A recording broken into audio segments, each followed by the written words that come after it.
Perkenalkan, nama saya Septi Suswanti.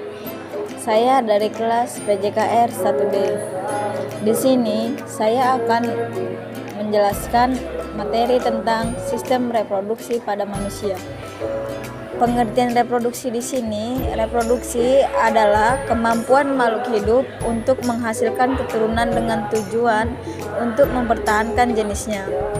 Untuk dapat melakukan proses reproduksi, manusia memerlukan alat-alat reproduksi dan kelenjar reproduksi yang sehat. Hal penting yang harus diketahui mengenai kesehatan reproduksi adalah memahami anatomi dan organ reproduksi. Apabila secara umum kondisi organ reproduksi sehat, proses mempertahankan keturunan akan lebih mudah. Baik, selanjutnya ada alat-alat reproduksi pada manusia, terutama pada pria. Terdiri dari testis, epididymis, skrotum, vas deferens, vesicula seminalis, kelenjar prostat, dan penis. Testis di sini merupakan sepasang struktur berbentuk oval, agak gepeng dan panjang sekitar 4 cm dan diameter sekitar 2,5 cm. Testis di sini berada di dalam skrotum bersama epididymis, yaitu kantung ekstra abdomen tepat di bawah penis. Dinding pada rongga yang memisahkan testis dengan epididymis disebut tunica vaginalis. Selanjutnya ada epididymis. Epididymis dibentuk oleh saluran yang berlekuk-lekuk secara tidak teratur yang disebut ductus epididymis. Panjang ductus epididymis di sini sekitar 600 cm. Ductus ini berawal dari puncak testis atau kepala epididymis dan berjalan berliku-liku. Kemudian berakhir pada ekor epididymis yang kemudian menjadi vas deferens. Epididymis merupakan tempat terjadinya maturasi akhir sperma. Selanjutnya ada skrotum. Skrotum pada dasarnya merupakan kantung kulit khusus yang melindungi testis dan epididymis dari cedera fisik dan merupakan pengatur suhu testis. Spermatozoa sangat sensitif terhadap suhu karena testis dan epididymis berada di luar rongga tubuh. Suhu di dalam testis biasanya lebih rendah daripada suhu di dalam abdomen. Selanjutnya vas deferens. Vas deferens merupakan lanjutan langsung dari epididymis, panjangnya 45 cm yang berawal dari ujung bawah epididymis naik di sepanjang aspek posterior testis dalam bentuk gulungan bebas, kemudian meninggalkan bagian belakang testis. Ductus ini melewati korda spermatika menuju abdom. Selanjutnya ada vesicula seminalis. Vesicula seminalis ini merupakan sepasang struktur berongga dan berkantung-kantung pada dasar kandung kemih di depan rektum. Masing-masing vesikular memiliki panjang 5 cm dan menempel lebih erat pada kandung kemih pada rektum. Pasokan darah ke vas deferens dan vesicula seminalis berasal dari arteri vesicularis inferior. Arteri ini berjalan bersama vas deferens menuju skrotum beranastomosis dengan arteri testicular. Sedangkan aliran limfatik berjalan menuju ke nodus iliaca interna dan eksterna.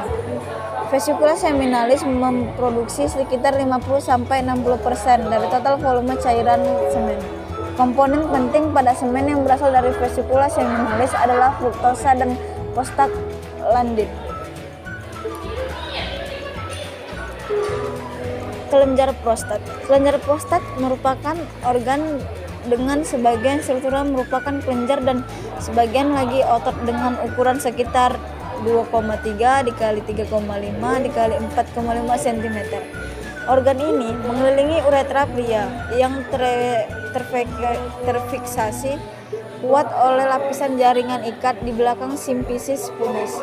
Lobus media prostat secara histologis sebagai zona transisional berbentuk baji, mengelilingi uretra dan memisahkannya dengan ductus ejaculatorius. Saat terjadi hipertrofi, lobus media dapat menyumbat aliran urin. Hipertrofi lobus media banyak terjadi pada pria usia lanjut.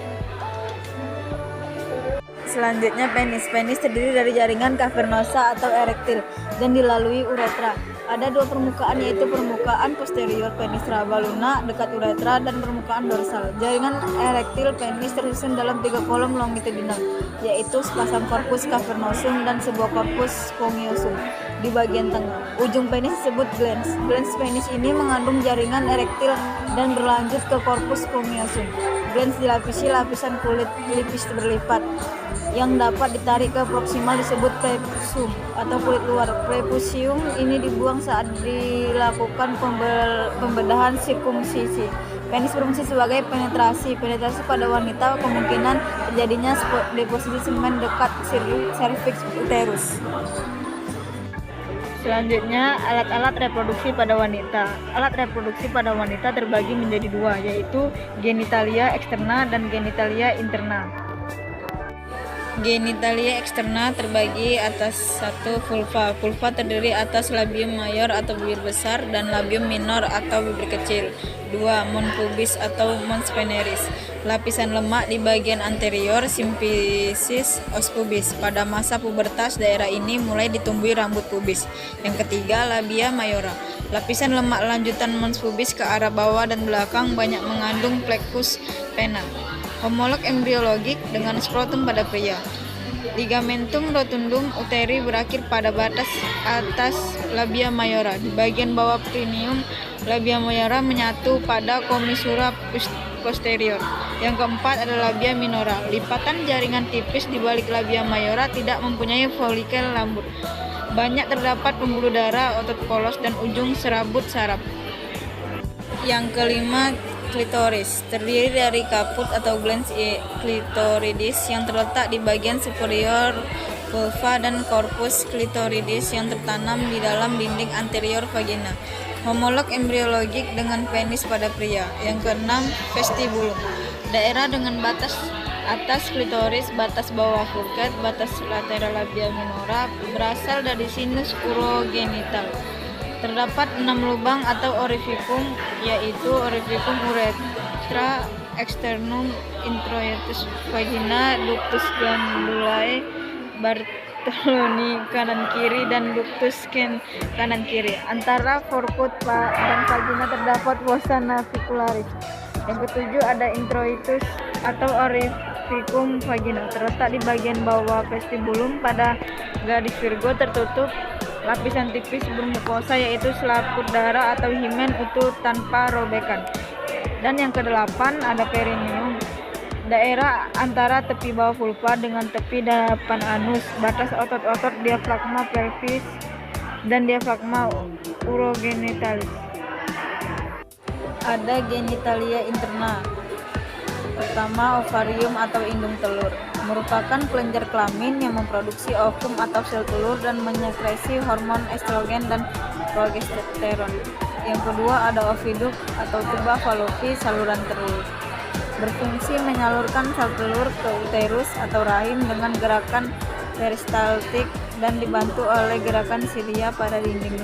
Yang ketiga ada uterus atau rahim, tempat berkembangnya embrio. Selama kehamilan volume uterus mampu mengembang hingga 500 kali. Dan yang keempat ada vagina, tempat penis pada saat kopulasi dan sebagian jalan keluar bayi pada proses kelahiran. Selanjutnya, pembentukan sel kelamin pria. Pembentukan sperma atau spermatogenesis terjadi di dalam testis. Spermatogonium bersifat diploid dan selalu membelah diri secara mitosis sehingga berjumlah banyak. Sebagian spermatogonium membesar menjadi spermatosit primer. Spermatosit primer terus membelah diri secara meiosis membentuk spermatosit sekunder. Spermatosit sekunder membelah diri kembali secara meiosis menjadi spermatid.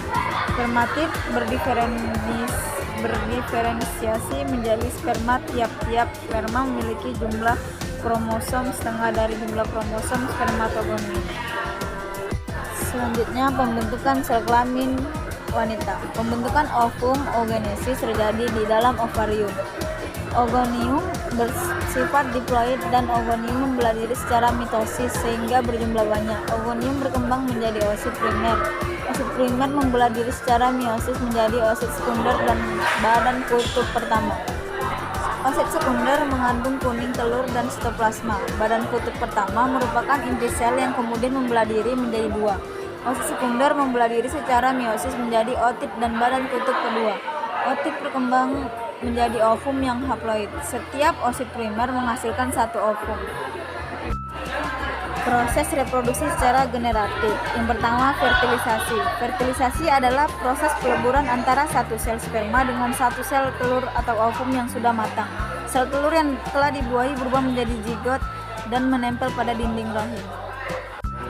Selanjutnya, kehamilan. Setelah zigot berbentuk, zigot langsung membelah diri menjadi 2, 4, 8, 16, dan bisa seterusnya.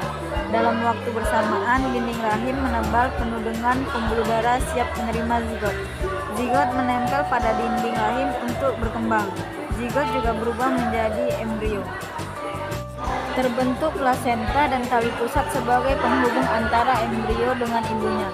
Embrio dikelilingi cairan amnion untuk melindungi dari bahaya benturan. Usia 4 minggu, embrio mulai membentuk mata, tangan, dan kaki. Usia 6 minggu, embrio berukuran 1,5 cm. Otak, mata, telinga, dan jantung sudah berkembang. Tangan dan kaki beserta jari-jarinya mulai terbentuk. Usia 8 minggu, embrio sudah memiliki organ lengkap. Embrio berubah menjadi janin atau fetus. Setelah usia kehamilan mencapai kira-kira 9 bulan 10 hari, bayi siap dilahirkan.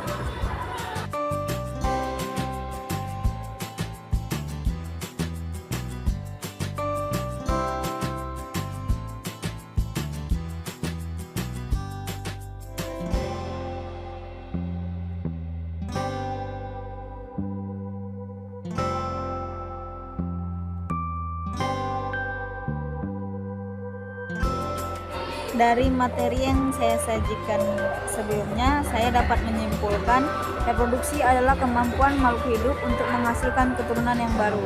Tujuannya adalah untuk mempertahankan jenisnya dan melestarikan jenis agar tidak punah. Pada manusia, untuk menghasilkan keturunan yang baru diawali dengan peristiwa fertilisasi, sehingga dengan demikian reproduksi pada manusia dilakukan dengan cara generatif atau seksual dan terdapat pula reproduksi secara vegetatif. Terima kasih.